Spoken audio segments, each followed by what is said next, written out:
So, not always when we talk about music theory are we focused on pitches. We think about pitch for the most part when we're talking about music theory, and we think about analyzing chords and harmonies and finding what notes work together. But a very large part of music theory is also understanding rhythms and reading more complex rhythms. So I want to take a section here and go back to rhythms. We talked a bit about rhythms in the first class we definitely did. I don't think we did in the second class because we were mostly focusing on the major scale. But here in this class, I want to just do this next section on rhythms, and particularly compound meters and how we notate those and how we read those and how we play those. So let's start by just playing something. So I want you to listen to this piece. You've probably heard this before. This is Greensleeves. It also has 5 other names. And let's just listen to it, and then I'm going to talk about it a little bit.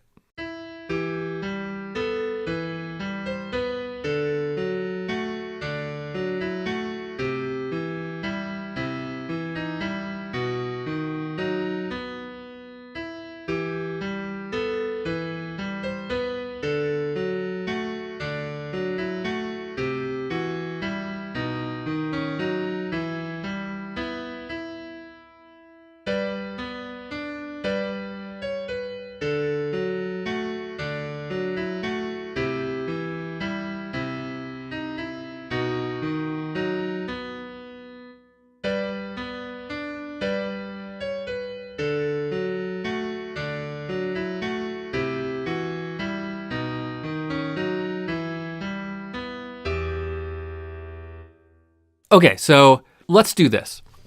Let's play this song again, but this time I'll just play like the first line or so. And what I want you to do is clap along. So just clap or tap or hit something or, do some kind of, make some kind of sound. Surprise me. I won't be able to hear it, so do whatever you want. But make some kind of sound and do it on the beat. Okay? So I'm just going to play this first line again and decide what you think is the beat and clap along. Okay? Here we go.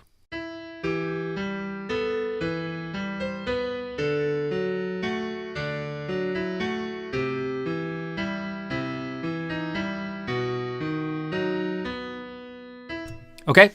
So, I'm guessing that you probably picked one of two things. Probably most of you are clapping on the 8th note, like so.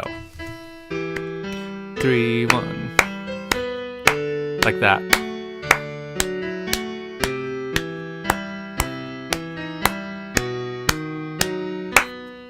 Right?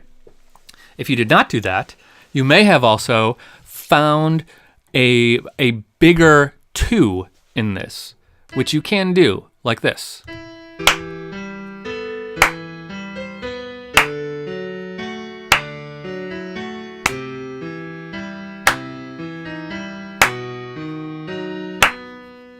Right? So you probably clapped one of those 2. Now, what makes something compound is if we take that big rhythm, the big 2 that I found, right, which was clapping basically here and here, the halfway point of the beat. We took the big 2, and then let's divide that in half and go down to the smaller subdivision. If you remember from the first class, what we do is we took quarter notes, right? Let's find one. Here's a quarter note. And we can split that in half into 1/8 notes, right? 2 1/8 notes make up a quarter note. With me? 2 1/8 notes make up a quarter note.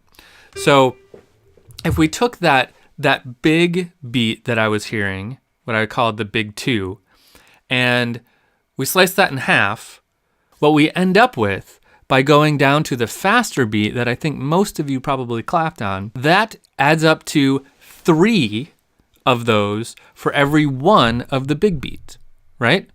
So 3 of those for every one of the big beat, like this. Here's the quick beat. And here's the big beat.